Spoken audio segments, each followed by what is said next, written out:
오늘은 5장입니다. 다니엘서 5장.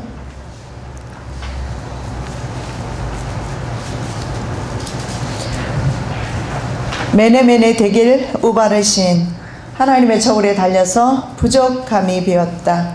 그래서 모자른 제국, 세상 모자른 것, 세상 제국이라는 제목으로 우리가 한번 살펴보기를 원합니다. 자, 5장은 바벨론의 마지막 통치자 벨사살의 성전기명 모독 사건 나옵니다. 느부갓네살 왕이 가져간 것입니다. 그래서 하나님의 성전 기명을 모독한 사건이 나오면서 그에 따라 멸망을 기록하고 있는 것, 바벨론의 멸망을 기록하고 있는 것이 5장입니다. 제국과 왕 자신의 완전한 멸망의 경험을 통해서 전 역사의 주인은 하나님이시다 라는 메시지를 우리에게 말씀하고 있습니다. 당시에는 각 지역과 민족에 따라서 많은 신들이 존재했습니다. 그래서 신들의 우열과 각축에 따라서 민족과 개인의 운명이 좌우된다고 믿던 시대였습니다. 쉽게 말씀드리면 전쟁에서 승리하면 자기네들이 신이 승리하게 했다고 믿었던 그런 시대입니다. 자, 이스라엘을 바벨론이 포로로 붙들어 갔지요. 그래서 그들이 생각했을 때는 바벨론의 신이 능하다. 아마 이스라엘 사람들 가운데서도 그런 생각을 가졌던 사람이 있었을 것입니다. 이스라엘이 바벨론에 포로된 것은 하나님께 범죄했기 때문에 하나님께서 이스라엘을 바벨론에 파셨어요. 그래서 이스라엘의 범죄한 까닭에 하나님이 이스라엘을 다른 나라에 팔았지, 하나님이 능력이 없어서 당신의 백성이 팔려간 것이 아니다 하는 것을 볼 수가 있고, 그리고 하나님의 그 공의의 속성상, 죄를 미워하시는 공의의 속성상 하나님께서는 당신의 백성까지도 그 죄를 징계하심으로 이제 그 죄를 용서하시는 것을 보게 됩니다. 자, 그런 가운데서 이방에서 하나님이 살아계심을 나타내고 있습니다. 그래서 비록 이 벨사살 왕의 죽임과 바벨론 나라 제국의 멸망을 통해서 우리 하나님은 그럼에도 불구하고, 이스라엘은 실패했을지라도 그럼에도 불구하고 바로 하나님은 살아계시고 하나님은 유일하신 여호와 한 분밖에 안 계신 하나님이라는 사실을 바로 5장에서 증언하고 있습니다. 그래서 인류와 역사의 주인은 하나님이시다. 자, 우리가 성경 전체를 다 볼 수는 없지만 그래도 어느 정도는 우리가 좀 짚고 넘어가야 될 것 같습니다. 첫 번째로 우리가 좀 살펴볼 것은 역사적으로 벨사살 왕의 의심이 되는 그런 부분이 있습니다. 왜냐하면 역사적으로 바벨론의 마지막 왕은 세계사에는 나부니두스로 그렇게 알려져 있어요. 벨사살 왕이 아니에요. 근데 성경에서는 마지막 왕이 벨사살로 되어 있습니다. 그 부분을 좀 말씀을 드리면, 자, 갈대아 우르지요. 우르에 있는 달의 신전이 있습니다. 그 달의 신전 작은 점토 기둥이 발견이 됐는데 거기에 보면 나부나두스와 그의 아들에 대해서 언급하고 있는데 그 아들 이름이 벨사살입니다. 그래서 장남인 벨사살에 대해서 그 비문에 나와 있어요. 바벨론의 왕인 곧 나부니두스가 당신께 죄를 짓지 않도록 달신에게 기도하고 있습니다. 죄를 짓지 않도록 해주소서. 그리고 나의 장남이며 사랑하는 아들인 벨사살의 마음에 당신에 대한 경외심이 있게 하소서. 나부니두스의 바로 아들이 벨사살임을 알려주고 있습니다. 그리고 또 다른 그 칙령들이 있는데 바벨론의 왕 나부니두스와 왕의 아들 벨사살의 칙령들이라는 칙령이 있어요.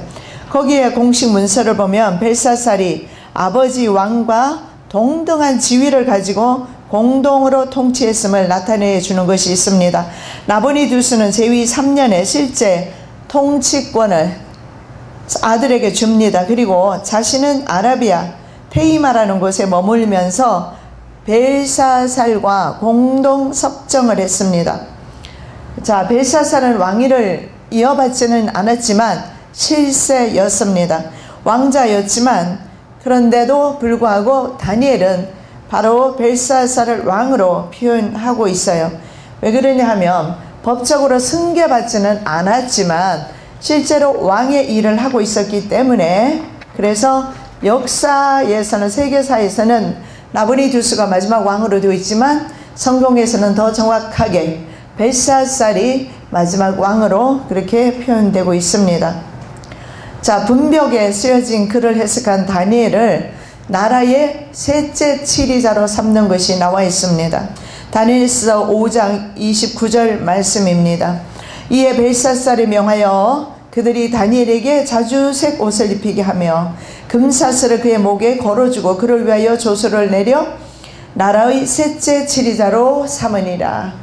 둘째가 아니고 셋째가 되었던 이유가 바로 나부니두스 부왕과 아들 벨사살, 그리고 그 다음에 가장 높은 지위, 바로 다니엘이 세 번째 지위가 되는 것입니다. 그래서 역사적으로 이런 오해가 있지만 성경이 더 정확하게 설명하고 있다는 것을 여러분이 참고적으로 아시면 좋겠어요. 자, 1절에서 4절 말씀에 보면 벨사살 왕이 성전, 예루살렘 성전에 하나님께 드려졌던 그 기명들, 이것을 가지고 와서 잔치에서 그것으로 술을 퍼서 마시면서 모독하는 사건이 나옵니다.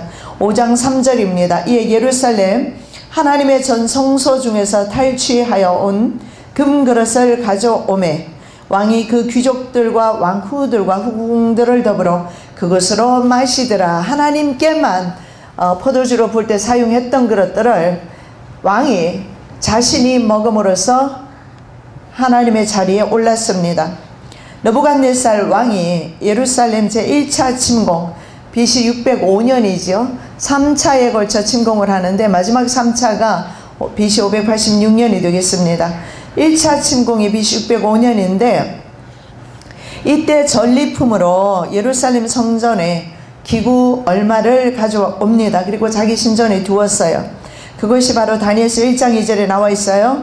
주께서 유다왕 여호야김과 여호와의 전 그릇 얼마를 그의 손에 넘기심에 그가 그것을 가지고 신할 땅 자기 신들의 신전에 가져다가 그 신들의 보물창고에 두었더라.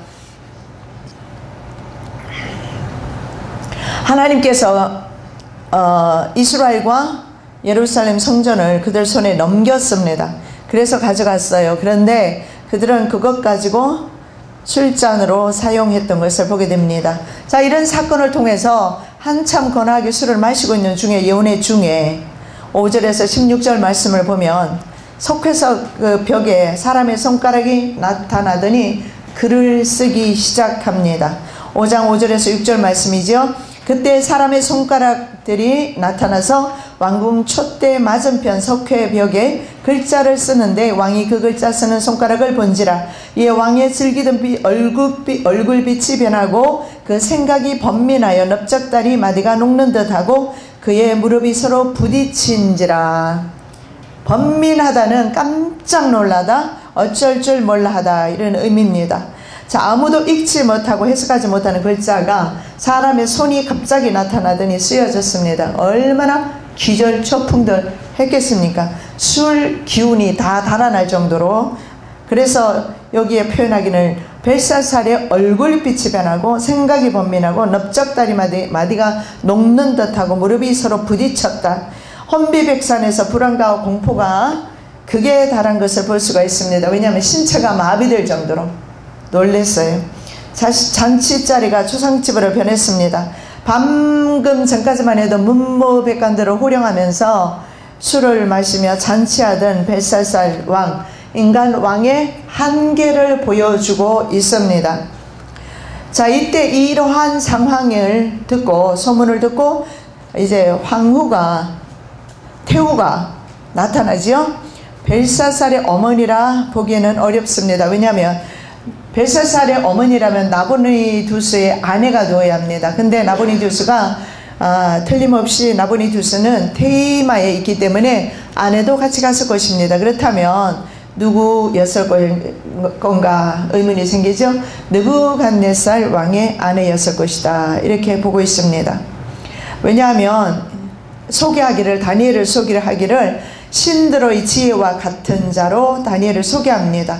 즉 다니엘의 능력을 잘 묘사하고 있는 것으로 보아서 바로 느부갓네살 때 다니엘이 활동했던 것들, 사자굴 속에 들어가면서까지 믿음 지켰던 다니엘을 아마 태우는 기억했을 겁니다. 그래서 그 사람은 하나님의 바로 그 신에 감동된 사람으로, 신들의 지혜가 있는 사람으로 태우가 소개하고 있습니다. 그 사람을 불러서 해석을 하게 해봐라.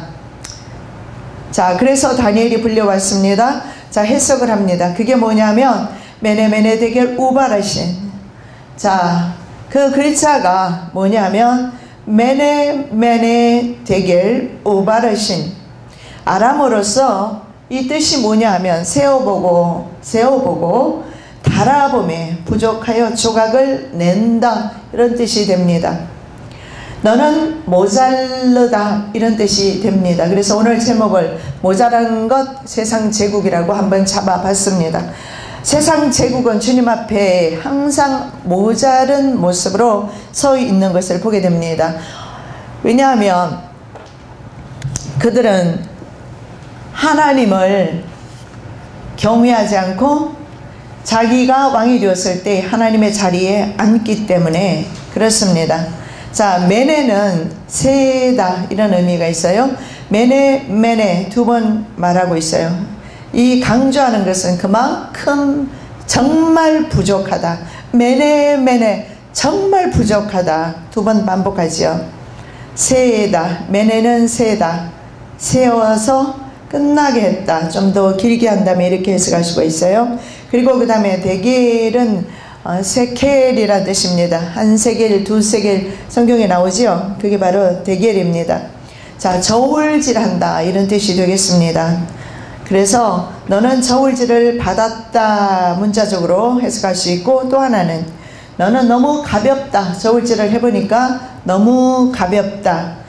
그 의미는 데겔은 헤아리다. 원래 의미는 헤아리다. 세켈이니까 무게를 재고 이렇게 카운트할 때 쓸 거 아니에요. 그래서 헤아리다, 이런 뜻입니다. 그런데 문자적으로 보면 헤아려 보니까, 저울질 해보니까 영 부족해. 덩치 가지고 저울질해서 무거운 것을 말하는 게 아닙니다. 하나님의 마음에 합한 종인가 아닌가, 하나님께서 저울질 하신다 라는 것을 오늘 본문에서 보여줍니다.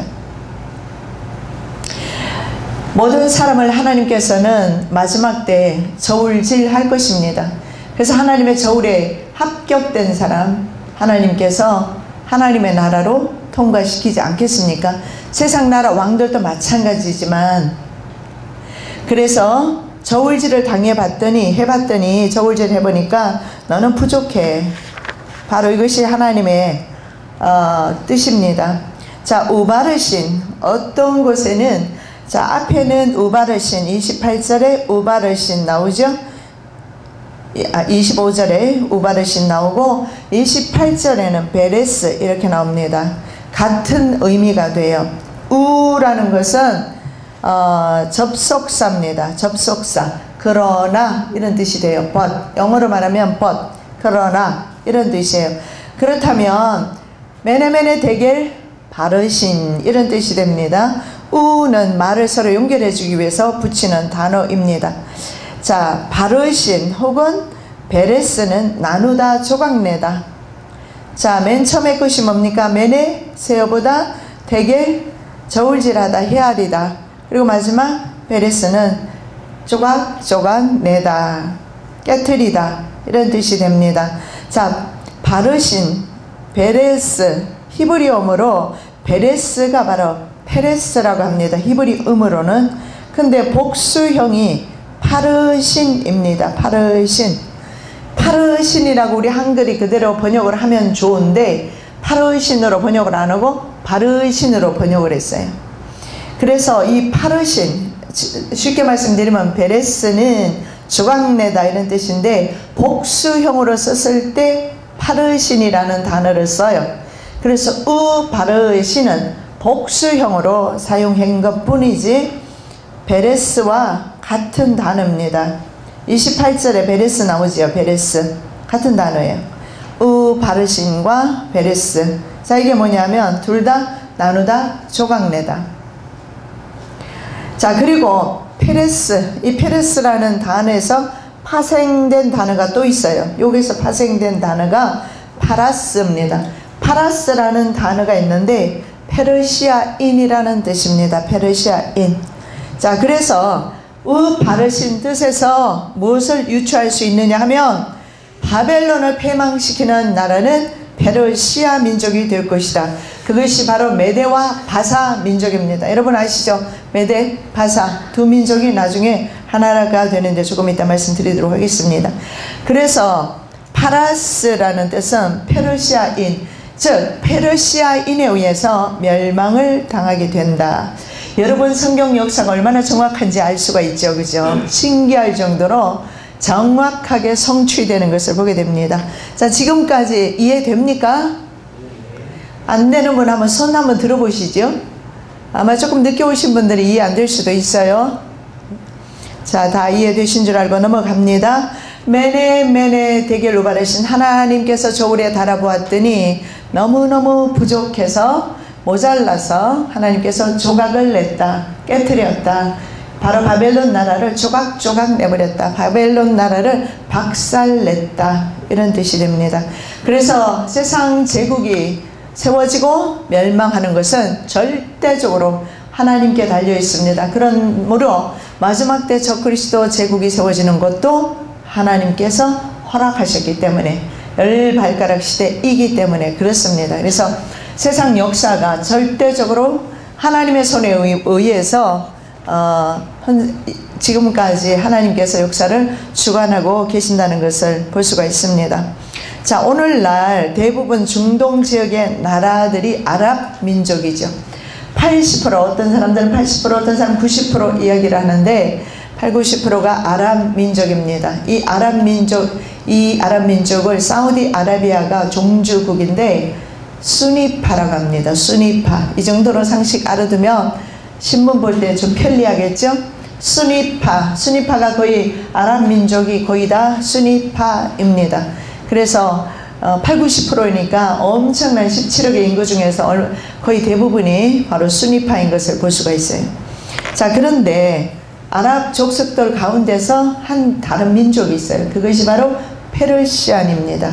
페르시아 민족인데 이 페르시아 민족을 시아파라고 합니다.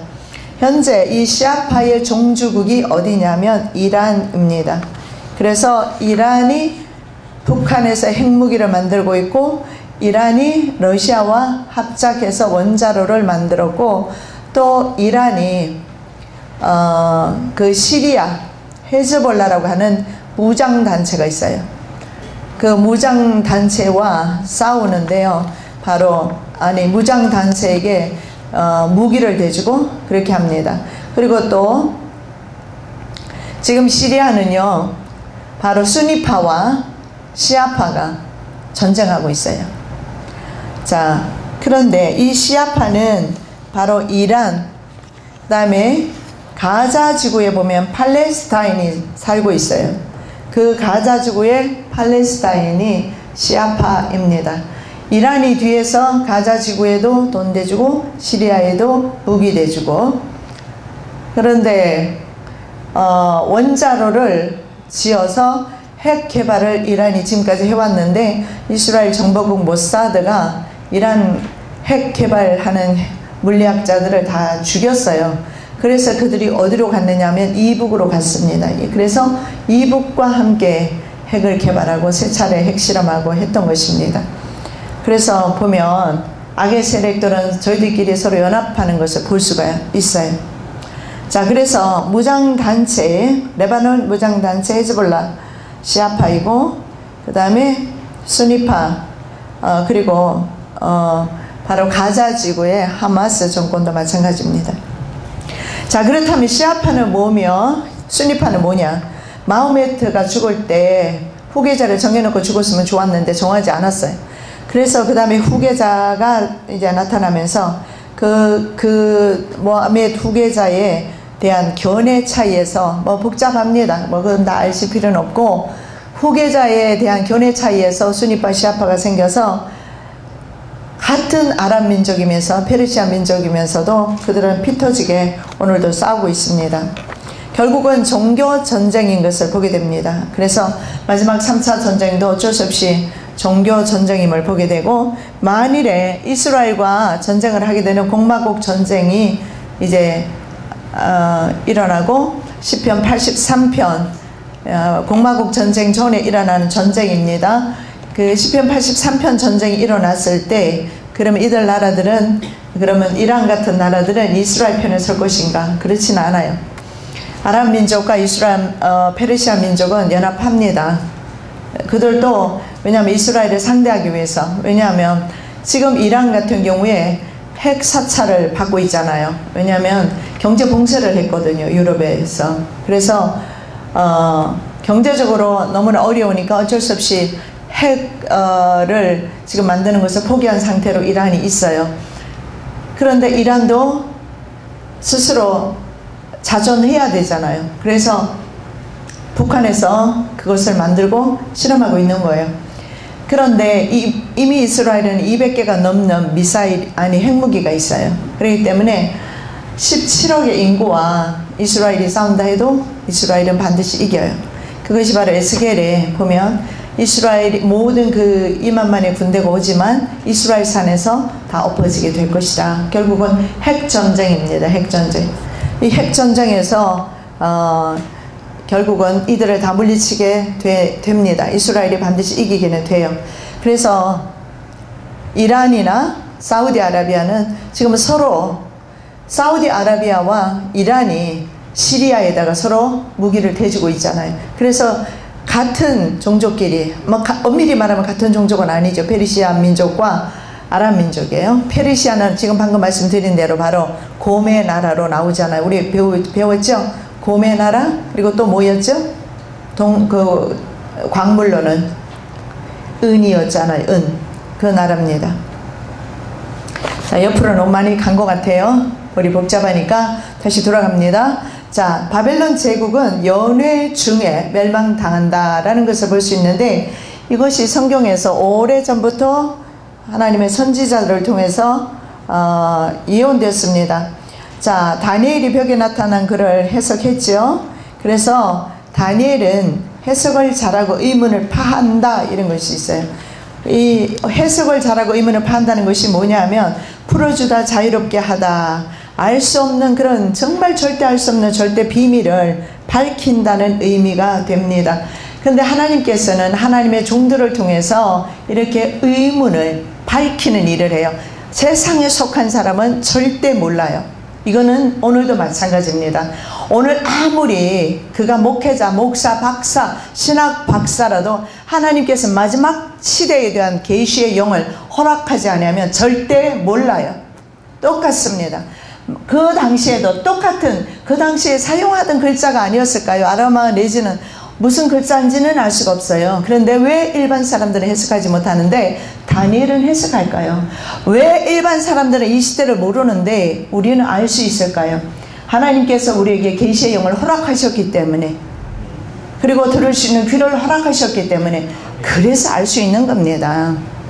여러분, 믿는다고 해서, 다닌다고 해서 다 아는 것 아니라는 것을 볼 수가 있어요. 그래서 의문을 파한다라는 것은 계시를 깨트려 하나님의 계시를 알려주고, 그리고 인간의 그 한계, 해석하지 못하는 그 한계점을 깨트리면서 하나님의 명령을 계시하는 것을 말합니다.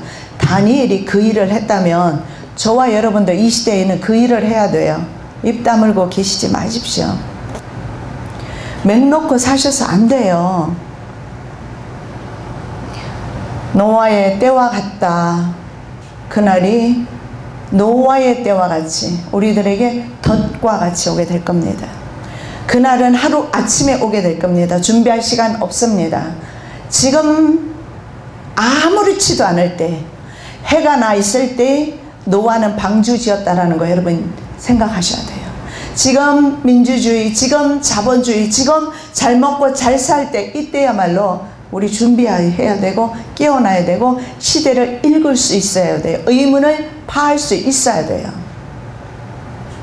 그 당시에 노아는 해가 짱짱 났을 때 배를 지었어요.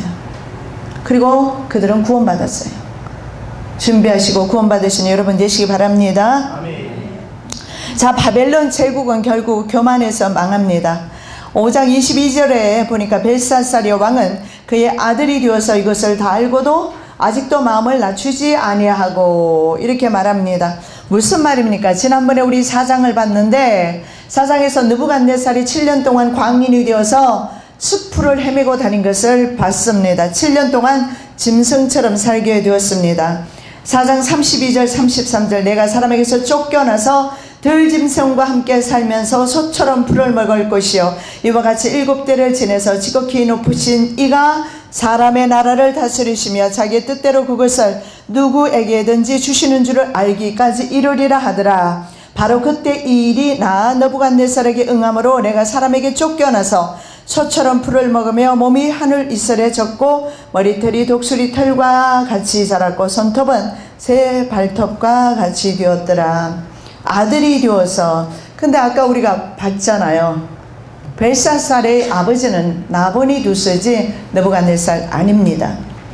근데 왜 이렇게 아들로 표현하느냐? 그 당시에는요, 자기의 아주 유명한 조상이 있으면 느부갓네살은 아주 유명한 왕이었어요. Great King입니다. 그래서 아들로 표현하는 거예요. 그게 옛날에 고대 근동 지역의 그런 표현 방법입니다. 유명한 조상을 부친으로 표현함으로써 그의 자손임을 이제 가르쳐 주는 거죠. 그걸 알리기 위해서 그렇게 사용을 했습니다.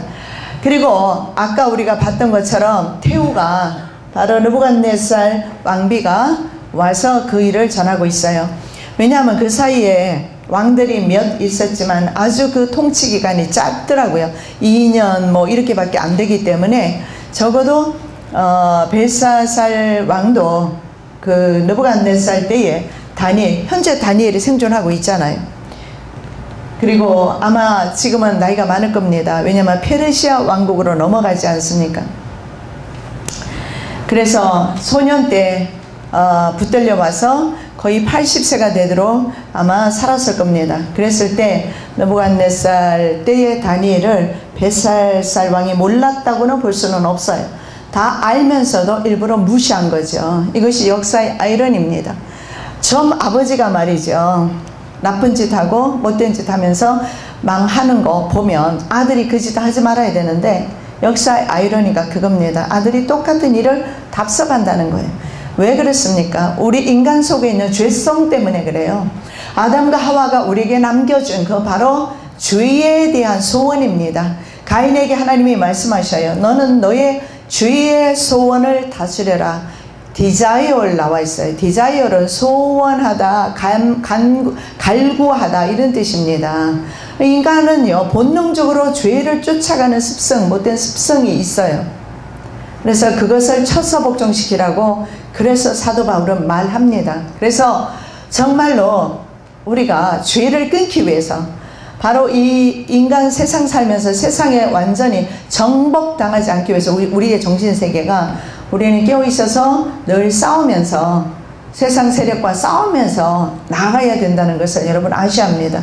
맹 놓고 있으면, 농 놓고 있으면 우리의 정신세계는 여지없이 그들에게 공격당할 수밖에 없어요. 그래서 여러분 기도하러 오는 분들 중에 정신세계가 사탄에 의해서, 양신세력에 의해서 양신들이 역사하는 걸 많이 보잖아요. 경험하잖아요. 며칠 전에도 그런 분 있었어요. 왜냐하면 그 정신세계를 양신들에게, 귀신들에게 정신이 팔려버린 겁니다. 장악당한 거예요. 그래서 우리가 정말 우리 마지막 때는 특히 더 저와 여러분은 깨어서 근신하면서 삼가 조심하면서 쳐서 복종시키면서, 육체는 쳐서 복종시키고 성령으로 하나님 앞에 순종하는 삶을 통해서 우리가 세상을 온전히 이길 수 있을 것입니다.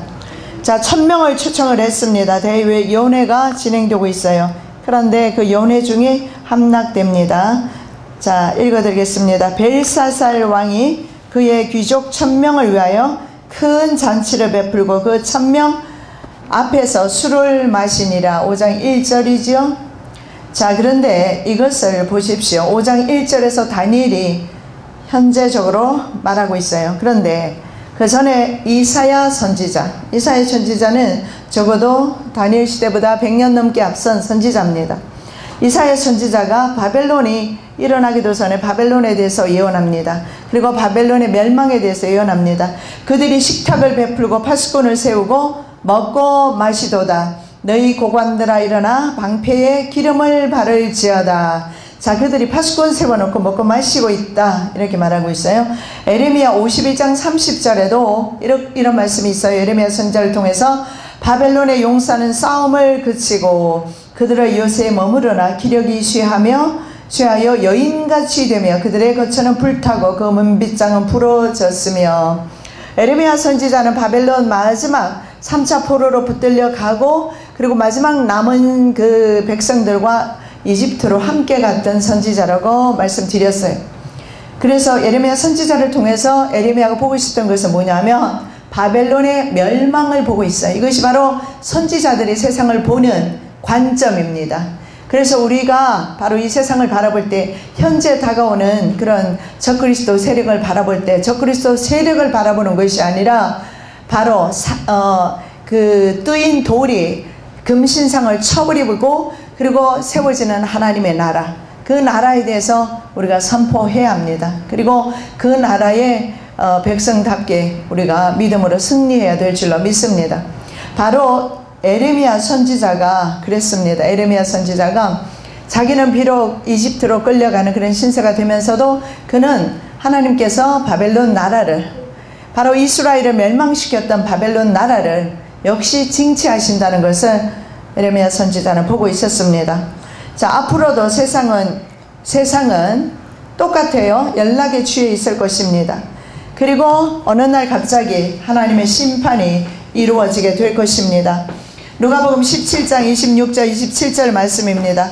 노아의 때에 된 것과 같이 인자의 때에도 그러하리라. 노아가 방주에 들어가던 날까지 사람들이 먹고 마시고 장가들고 시집가더니 홍수가 나서 그들을 다 멸망시켰으며. 여러분 이거 보십시오. 노아의 때와 똑같다. 언제가요? 인자의 때가. 노아가 방주에 들어가던 날까지 사람들이 먹고 마시고 장가들고 시집갔다.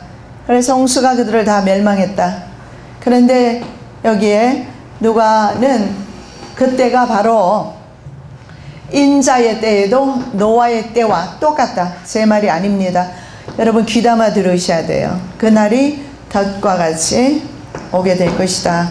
그리고 한꺼번에 그들은 다 멸망하게 될 것이다 라는 것을 말씀을 하고 있어요. 자, 바벨론이 잔치하고 있을 때 고레스는 페르시아 왕이 고레스입니다. 바벨론 성을 둘러싸고 있는 시내의 물꼬를 다른 곳으로 돌렸다고 합니다. 군인들로 하여금 그 성으로 진격시켜서 저항이나 전쟁 없이 성을 접수하게 됩니다. 에레미야의 예언이 그대로 성취되었어요. 그런데 안에서 역사학자 요세푸스에 의하면 안에서 누가 성문을 열어주었다고 그래요.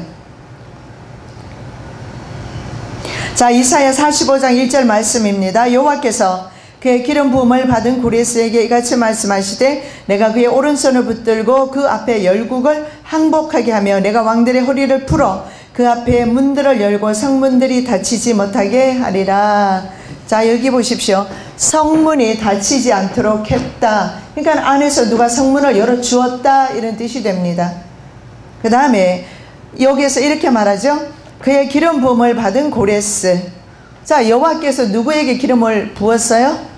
고레스에게. 이방 왕에게도 기름을 붓습니다. 왜냐하면 이방 사역이지만 그 사역을 감당하게 하기 위해서. 그래서 고레스가 바벨론을 접수하게 된 것은 역시 고레스도 하나님의 뜻에 의해서 접수하게 된 것을 볼 수가 있습니다. 자, 그런데 이미 그 전에 고레스가 포위하고 있었습니다. 그런데 다니엘이 메네 데길 우바르신 선포하고 그날 밤에 벨사살을 고레스가 침공하여 벨사살을 죽이고 성을 점령합니다. 자, 금머리였죠. 다니엘서 2장에 금신상의 금머리가 바벨론이었습니다. 그리고 사자였습니다. 다니엘서 7장에 보면 4마리 짐승이 나오는데 첫째 짐승이 바로 사자입니다. 그래서 사자로 상징되던 바벨론이 망합니다. 그리고 두 번째 나라 은으로 상징되면서 동시에 곰으로 표현되는 두 번째 제국 페르시아가 세계 무대에 등장하게 됩니다. 자, 메대와 바사 두 군대의 총지휘관이 누구냐면 고레스였습니다. 그렇다면 고레스가 현재 왕의 신분으로 침공한 것이 아니에요. 왕이 아니고 총지휘관이었습니다. 그래야 우리가 성경을 다니엘서를 읽을 때 여러분 이해하기가 쉽습니다. 왜냐하면 바벨론 나라가 망하고 페르시아가 등장하면서 다리오 왕이 나오거든요. 그런데 고레스는 또 무슨 왕입니까? 이해하세요? 이해 안 되죠? 그거 설명 좀 드리도록 하겠습니다. 자, 고레스가 총지휘관은 고레스가 바벨론을 점령했어요. 그러니까 다리오가 와서 의례 절차에 따라서 이제 그 성을 접수하고 바벨론 성을 바로 페르시아의 수도로 정합니다. 자, 바벨론 멸망이 BC 539년입니다. 한 해 빠르지요. 그리고 메데 사람 다리오의 즉위 연도가 BC 538년이라고 합니다. 자, 수도를 바벨론, 바사가 아니고 바벨론에 했던 이유는 메데와 바사 두 제국으로 구성되어 있었기 때문에 어느 한쪽에 기울어지면 안 되기 때문에 바벨론에다가 수도를 정했을 뿐만 아니라 바벨론 백성들도 흡수 합병해야 되기 때문에 바벨론에다가 수도를 정하는데 이때 메데와 바사는 두 개 나라였어요. 아니 메데와 바사 두 개 나라든 세 개든 그게 뭐 중요하냐고요. 근데 성경에서 이게 나오잖아요. 왜냐하면 은을 보십시오. 두 팔이거든요. 오른팔 왼팔 두 팔 메데와 바사입니다. 성경에서 이것을 이해하지 못하면 다니엘서를 이해하지를 못해요. 그래서 좀 말씀을 드리면 두 개 나라요 라고 보셔야 돼요. 두 개 나라. 처음에는 두 개 나라였습니다. 두 개 나라가 나중에는 하나로 합병되는데 그것을 합병시킨 사람이 고레스입니다. 여러분 고레스라고 하면 여러분 벌써 기억나시는 분 기억날 겁니다. 제가 지난번에 고레스에 대해서 말씀드린 적이 있는데 새롭습니까? 새로워요? 그 자료까지 다 드렸는데 자료에 보시면 고레스에 대해서 싹 다 나와 있어요. 제가 이제 설명 드릴게요. 그러면 아마 기억나실 거예요. 자, 고레스가 누구냐 하면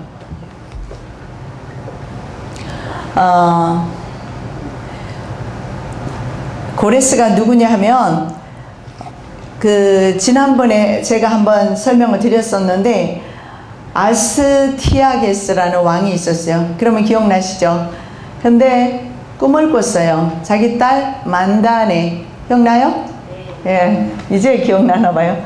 만다네가 소변을 누웠는데 소변을 누워서 눈 소변이 홍수가 되어서 바로 바벨론 페르시아 전 지역과 그리고 어디입니까? 저기 아시아까지 홍수가 나는 걸 봤어요. 그래서 해석하는 사람들 불러서 물어보니까 바로 만다네가 낳은 아들이 이곳을 메데 나라를 점령하게 될 것이다. 그리고 바사도 점령하게 될 것이고 아시아까지 점령하게 될 것이다. 예언을 했어요. 그러자 아버지가 만다네를 메데 왕입니다. 메데 왕인 아스티아게스가 자기 딸 만다네를 바로 캄비세스라는 바사의 평민에게 시집 보내버려요. 아주 이름도 없는 그런데 시집 보내요. 그래야지 왕권을 이어받지 못하잖아요. 그런데 나중에 여러분 기억날 겁니다. 그의 아들이 누구냐 하면 캄비세스와 만다네 사이에서 난 아들이 고레스입니다. 근데 이 고레스가 나중에 할아버지에게 발견되지요. 그렇게 해서 나중에 이 아들이, 바로 이 아들이 나중에는 합병을 합니다. 그런데 아스티아케스에게는 두 자녀가 있었어요. 아들이 있었고 딸 만다네가 있었어요. 그런데 만다네의 자녀가 고레스죠. 바로 페르시아 전역을 다스리게 된다는 예언을 받은 겁니다. 그래서 아들에게 메대를 허락한 거예요. 허락하고 아들에게 나라를 주고 싶어서 딸을, 그 당시에도 아들과 딸을 구분하는 것 같아요. 그죠? 그래서 딸을 멀리 보내버렸어요. 그것이 오히려 화근이 됐죠. 그래서 그 신하가 낳은 아들을 살려주고 나중에 그 신하의 아들을 또 아스티아게스가 죽이잖아요. 죽여서 아들의 그 고기를 신하에게 먹게 했지 않습니까? 그래서 그 신하가 너무 화가 나서 누구에게 가느냐? 고레스에게 가서 고레스를 왕이 되도록 바사에서 도왔어요. 그러면서 나중에는 메대까지 합병해요. 자, 그렇다면 이 사람이 누구냐는 거죠. 바로 아스티아게스의 아들이, 그러면 만다네의 오빠가 되나요? 동생이 되는지 모르겠지만 바로 오빠, 이 사람이 누구냐? 다리오입니다. 이해가 되시죠? 자, 그러면 고레스는 누가 되느냐? 바로 다리오 왕의 조카가 돼요. 그리고 고레스는 다리오 왕이 외삼촌이 되는 겁니다. 자, 그래서 고레스가 어떻게 하느냐면 먼저 두 나라의 왕으로 다리오를 추대를 합니다. 그리고 2년 동안 자기는 정복전쟁 다녀요. 그래서 이스라엘 할 것 없이 바벨론, 그 다음에 리디아, 이집트 다 점령을 하죠. 그래서 곰이 나오는데 7장에 가면 우리가 다시 보게 될 거예요. 7장에서 곰이 나오는데 그 곰이 입에 새 갈빗대가 물려 있어요. 리디아, 바벨론, 이집트 이거를 다 점령을 해요.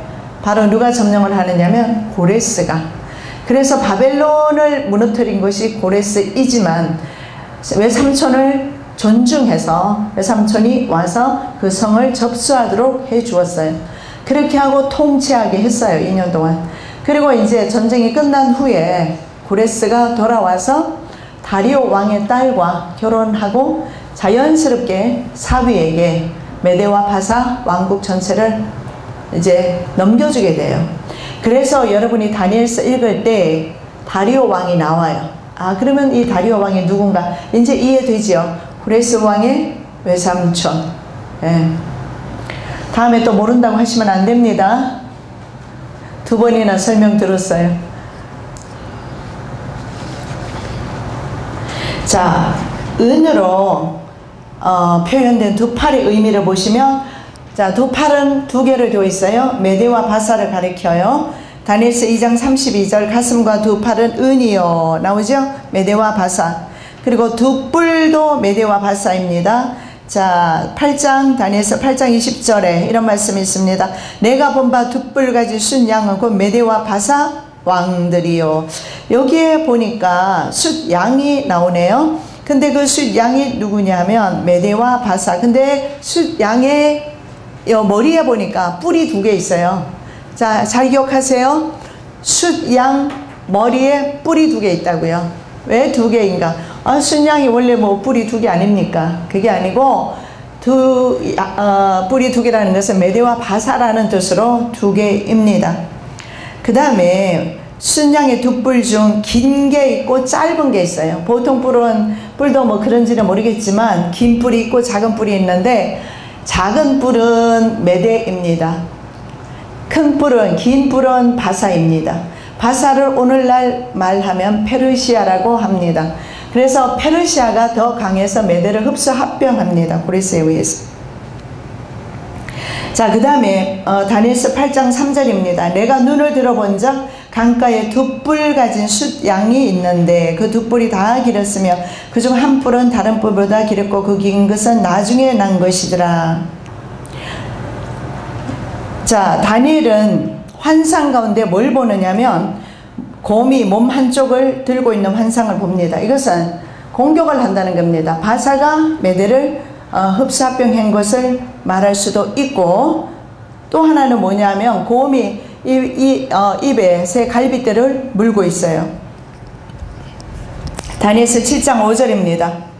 다른 짐승 곧 둘째는 곰과 같은데 그것이 몸 한쪽을 들었고 그 입에 이 사이에는 새 갈빗대가 물렸는데 그것에게 말하는 자들이 있어 이르기를 일어나서 많은 고기를 먹으라 하였더라. 이 많은 고기는 바로 식민지들입니다. 국가들, 나라들입니다. 누가 많은 고기를 먹었어요? 바로 곰이.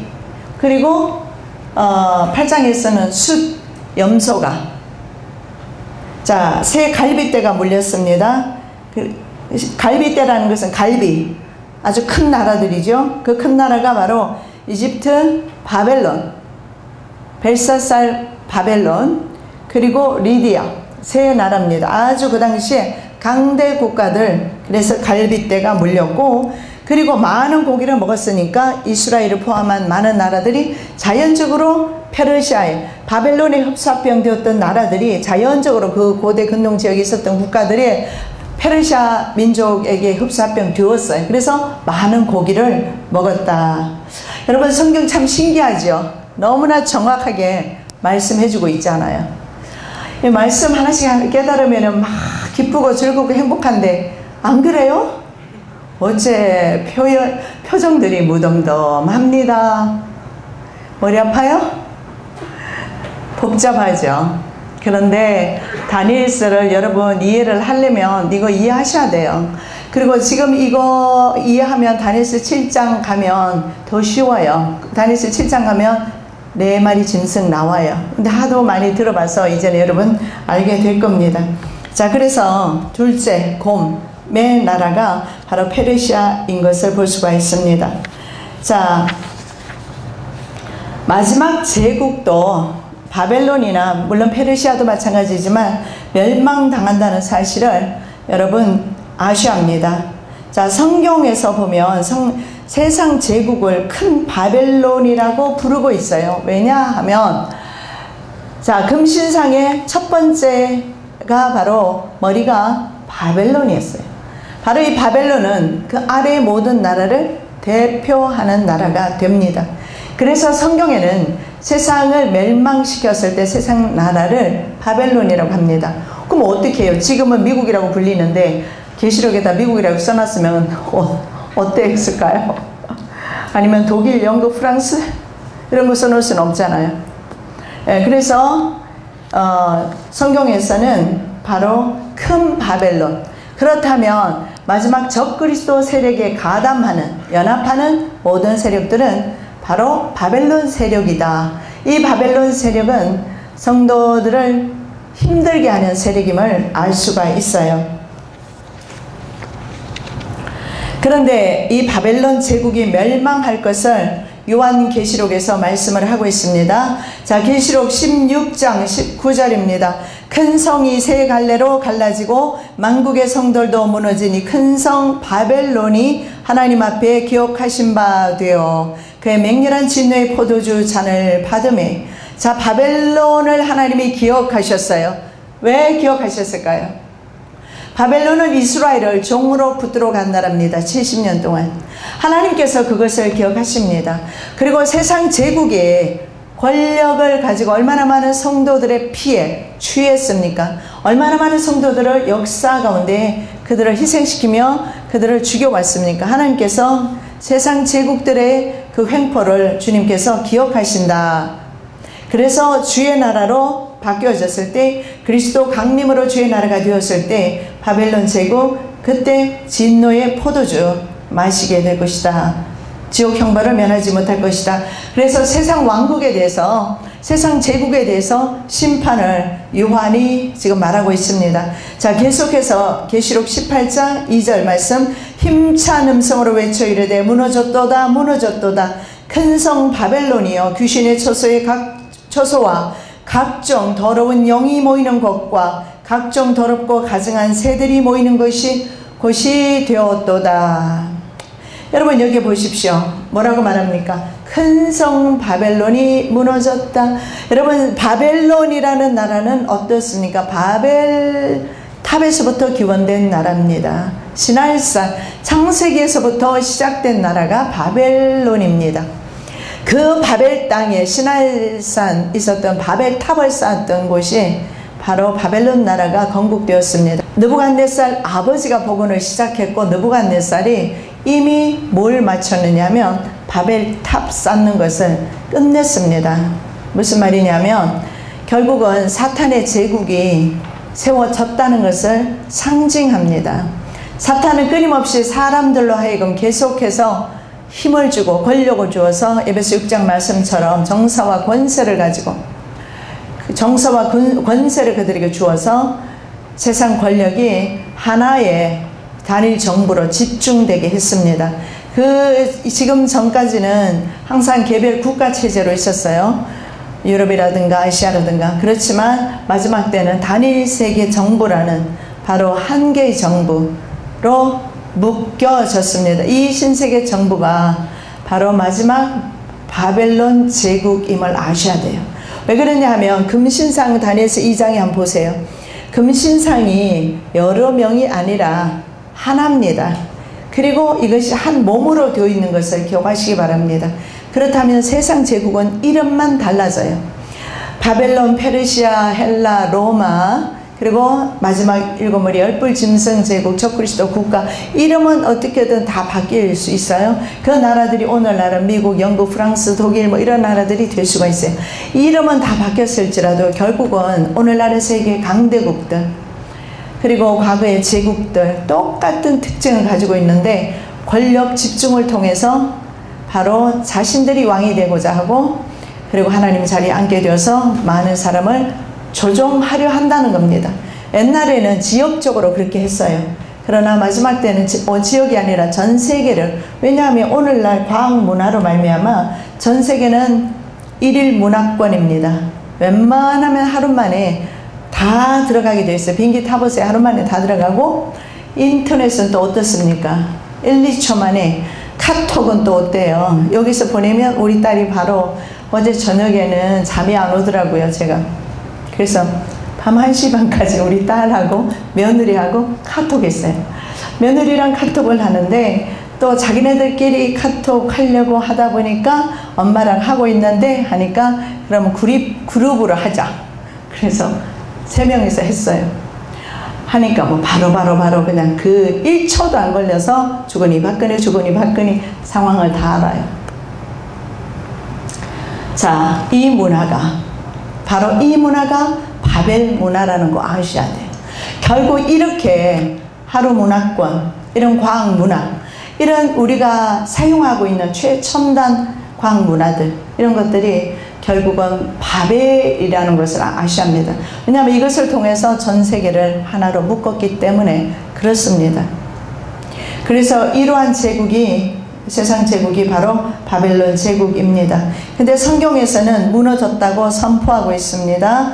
큰 바벨론이 무너졌는데 귀신의 처소와 각종 더러운 영에 모이는 곳, 각종 더럽고 가증한 것들이 모이는 곳이다. 이것이 바로 세상 제국입니다.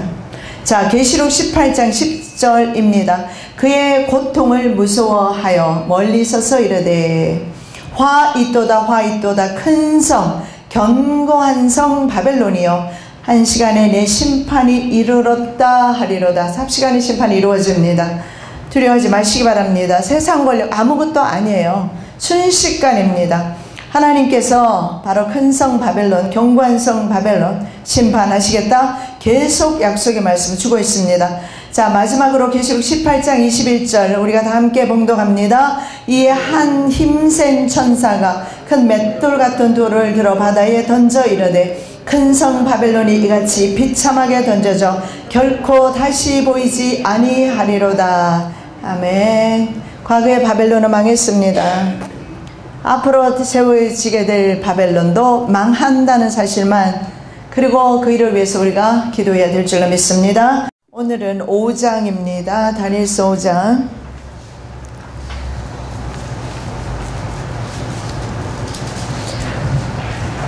메네메네 되길 우바르신, 하나님의 저울에 달려서 부족함이 되었다.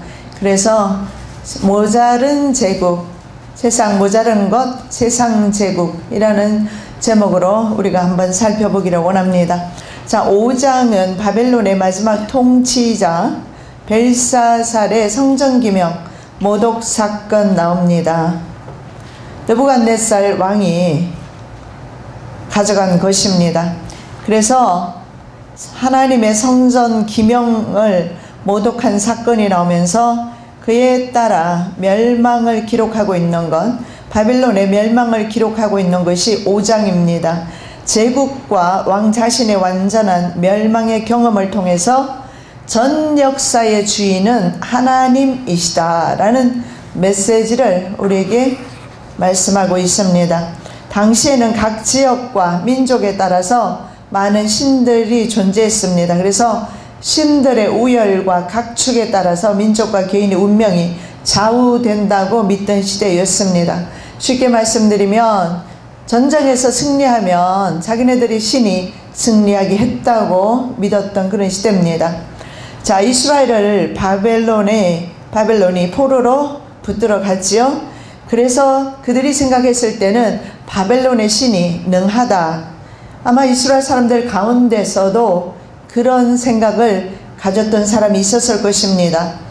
이스라엘이 바벨론에 포로된 것은 하나님께 범죄했기 때문에 하나님께서 이스라엘을 바벨론에 파셨어요. 그래서 이스라엘의 범죄한 까닭에 하나님이 이스라엘을 다른 나라에 팔았지, 하나님이 능력이 없어서 당신의 백성이 팔려간 것이 아니다라는 것을 볼 수가 있고, 그리고 하나님의 그 공의의 속성상, 죄를 미워하시는 공의의 속성상 하나님께서는 당신의 백성까지도 그 죄를 징계하심으로 이제 그 죄를 용서하시는 것을 보게 됩니다. 자, 그런 가운데서 이방에서 하나님이 살아계심을 나타내고 있습니다. 그래서 비록 이 벨사살 왕의 죽임과 바벨론 나라 제국의 멸망을 통해서 우리 하나님은 그럼에도 불구하고, 이스라엘은 실패했을지라도 그럼에도 불구하고 바로 하나님은 살아계시고 하나님은 유일하신 여호와 한 분밖에 안 계신 하나님이라는 사실을 바로 5장에서 증언하고 있습니다. 그래서 인류와 역사의 주인은 하나님이시다. 자, 우리가 성경 전체를 다 볼 수는 없지만 그래도 어느 정도는 우리가 좀 짚고 넘어가야 될 것 같습니다. 첫 번째로 우리가 좀 살펴볼 것은 역사적으로 하나님의 저울에 합격된 사람, 하나님께서 하나님의 나라로 통과시키지 않겠습니까? 세상 나라 왕들도 마찬가지지만, 그래서 저울질을 해봤더니 저울질 해보니까 너는 부족해. 바로 이것이 하나님의 뜻입니다. 자, 우바르신, 어떤 곳에는, 자, 앞에는 우바르신 28절에 우바르신 나오죠.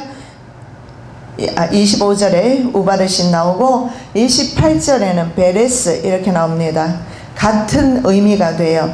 우라는 것은 접속사입니다. 접속사. 그러나 이런 뜻이 돼요. but. 영어로 말하면 but. 그러나 이런 뜻이에요. 그렇다면 메네메네 데겔 바르신 이런 뜻이 됩니다. 우는 말을 서로 연결해 주기 위해서 붙이는 단어입니다. 자, 바르신 혹은 베레스는 나누다, 조각내다. 자, 맨 처음에 것이 뭡니까? 메네, 세어보다, 데겔, 저울질하다, 헤아리다. 그리고 마지막 베레스는 조각 내다, 깨트리다 이런 뜻이 됩니다.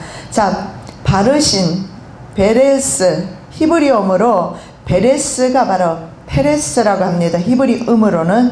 근데 복수형이 파르신입니다. 파르신이라고 우리 한글이 그대로 번역을 하면 좋은데 파르신으로 번역을 안 하고 바르신으로 번역을 했어요. 그래서 이 파르신, 쉽게 말씀드리면 베레스는 조각내다 이런 뜻인데 복수형으로 썼을 때 파르신이라는 단어를 써요. 그래서 바르신은 복수형으로 사용한 것 뿐이지 베레스와 같은 단어입니다. 28절에 베레스 나오지요. 베레스 같은 단어예요. 바르신과 베레스. 자, 이게 뭐냐면 둘 다 나누다, 조각내다. 자, 그리고 페레스, 이 페레스라는 단어에서 파생된 단어가 또 있어요. 여기서 파생된 단어가 파라스입니다. 파라스라는 단어가 있는데 페르시아인이라는 뜻입니다. 페르시아인. 자, 그래서 바르신 뜻에서 무엇을 유추할 수 있느냐 하면 바벨론을 패망시키는 나라는 페르시아 민족이 될 것이다. 그것이 바로 메대와 바사 민족입니다. 여러분 아시죠? 메대, 바사 두 민족이 나중에 하나가 되는데 조금 이따 말씀드리도록 하겠습니다. 그래서 파라스라는 뜻은 페르시아인, 즉 페르시아인에 의해서 멸망을 당하게 된다. 여러분 성경 역사가 얼마나 정확한지 알 수가 있죠. 그죠? 신기할 정도로 정확하게 성취되는 것을 보게 됩니다. 자, 지금까지 이해됩니까? 안 되는 분 한번 손 한번 들어보시죠. 아마 조금 늦게 오신 분들이 이해 안 될 수도 있어요. 자, 다 이해되신 줄 알고 넘어갑니다. 메네살 왕의 의심이 되는 그런 부분이 있습니다. 왜냐하면 역사적으로 바벨론의 마지막 왕은 세계사에는 나부니두스로 그렇게 알려져 있어요. 벨사살 왕이 아니에요. 근데 성경에서는 마지막 왕이 벨사살로 되어 있습니다. 그 부분을 좀 말씀을 드리면, 자, 우르, 갈대아 우르죠? 우르에 있는 달의 신전이 있습니다. 그 달의 신전 작은 점토 기둥이 발견이 됐는데 거기에 보면 나부나두스와 그의 아들에 대해서 언급하고 있는데 그 아들 이름이 벨사살입니다. 그래서 장남인 벨사살에 대해서 그 비문에 나와 있어요. 바벨론의 왕인 나, 곧 나부니두스가 당신께 죄를 짓지 않도록 달신에게 기도하고 있습니다. 죄를 짓지 않도록 해주소서. 그리고 나의 장남이며 사랑하는 아들인 벨사살의 마음에 당신에 대한 경외심이 있게 하소서. 나부니두스의 바로 아들이 벨사살임을 알려주고 있습니다. 그리고 또 다른 그 칙령들이 있는데 바벨론의 왕 나부니두스와 왕의 아들 벨사살의 칙령들이라는 칙령이 있어요. 거기에 공식 문서를 보면 벨사살이 아버지 왕과 동등한 지위를 가지고 공동으로 통치했음을 나타내 주는 것이 있습니다. 나부니두스는 제위 3년에 실제 통치권을 아들에게 줍니다. 그리고 자신은 아라비아 테이마라는 곳에 머물면서 벨사살과 공동 섭정을 했습니다. 자, 벨사살은 왕위를 이어받지는 않았지만 실세였습니다. 왕자였지만 그런데도 불구하고 다니엘은 바로 벨사살을 왕으로 표현하고 있어요. 왜 그러냐 하면 법적으로 승계받지는 않았지만 실제로 왕의 일을 하고 있었기 때문에, 그래서 역사에서는, 세계사에서는 나부니두스가 마지막 왕으로 되어 있지만 성경에서는 더 정확하게 벨사살이 마지막 왕으로 그렇게 표현되고 있습니다. 자, 분벽에 쓰여진 글을 해석한 다니엘을 나라의 셋째 치리자로 삼는 것이 나와 있습니다. 다니엘서 5장 29절 말씀입니다. 이에 벨사살이 명하여 그들이 다니엘에게 자주색 옷을 입히게 하며 금사슬을 그의 목에 걸어주고 그를 위하여 조서를 내려 나라의 셋째 치리자로 삼으니라. 둘째가 아니고 셋째가 되었던 이유가 바로 나부니두스 부왕과 아들 벨사살, 그리고 그 다음에 가장 높은 지위, 바로 다니엘이 세 번째 지위가 되는 것입니다. 그래서 역사적으로 이런 오해가 있지만 성경이 더 정확하게 설명하고 있다는 것을 여러분이 참고적으로 아시면 좋겠어요. 자, 1절에서 4절 말씀에 보면 벨사살 왕이 성전, 예루살렘 성전에 하나님께 드려졌던 그 기명들, 이것을 가지고 와서 나부니두스는 테이마에 있기 때문에 아내도 같이 갔을 것입니다. 그렇다면 누구였을 건가 의문이 생기죠. 느부갓네살 왕의 아내였을 것이다, 이렇게 보고 있습니다. 왜냐하면 다니엘을 소개하기를 신들의 지혜와 같은 자로 다니엘을 소개합니다.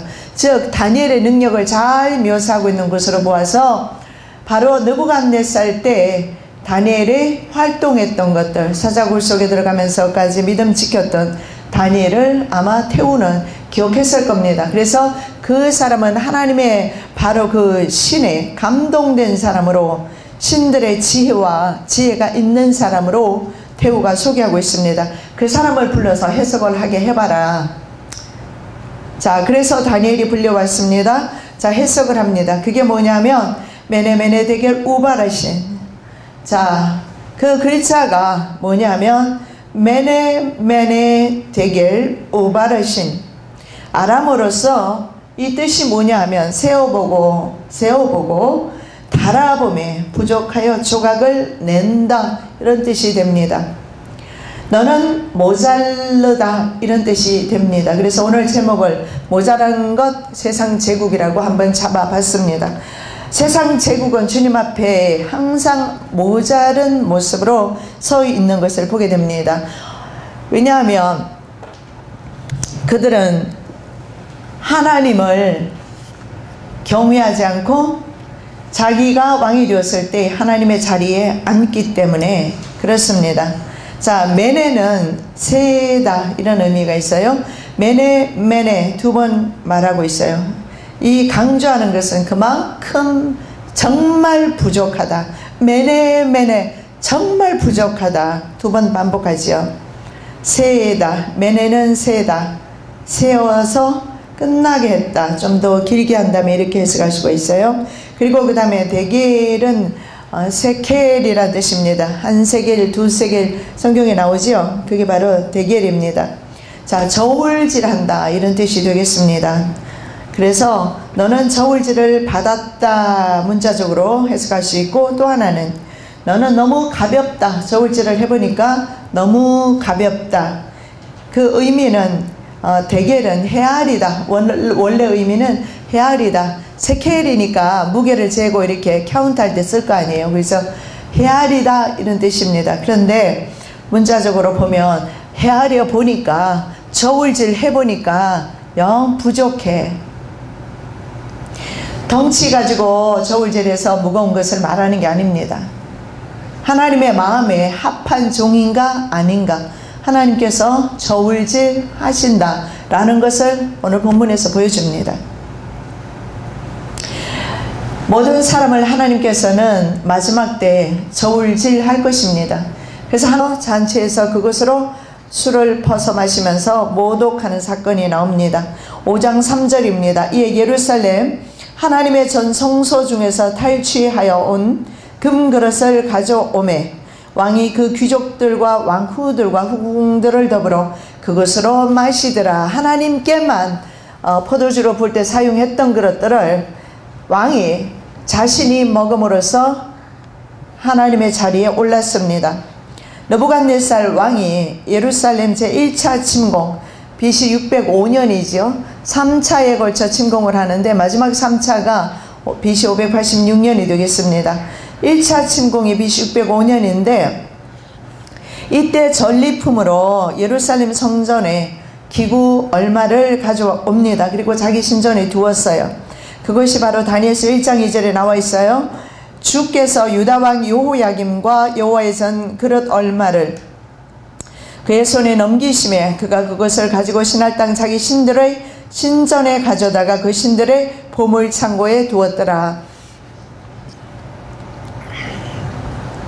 하나님께서 이스라엘과 예루살렘 성전을 그들 손에 넘겼습니다. 그래서 가져갔어요. 그런데 그들은 그것 가지고 술잔으로 사용했던 것을 보게 됩니다. 자, 이런 사건을 통해서 한참 거나하게 술을 마시고 있는 중에 예언의 중에 5절에서 16절 말씀을 보면 속해서 그 벽에 사람의 손가락이 나타나더니 글을 쓰기 시작합니다. 5장 5절에서 6절 말씀이죠.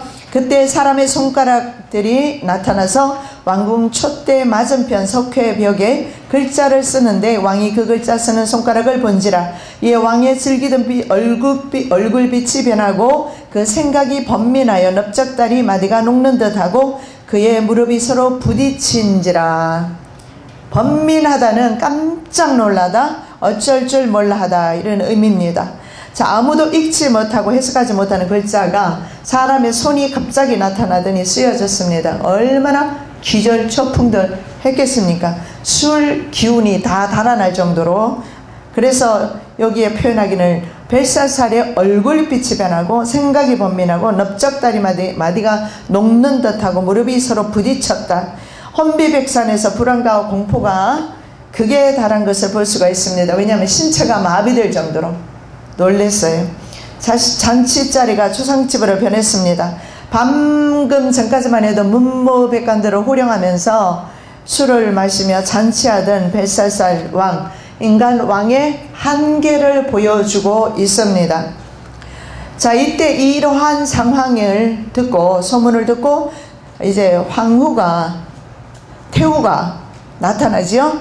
벨사살의 어머니라 보기에는 어렵습니다. 왜냐하면 벨사살의 어머니라면 나보니두스의 아내가 되어야 합니다. 근데 나보니두스가 틀림없이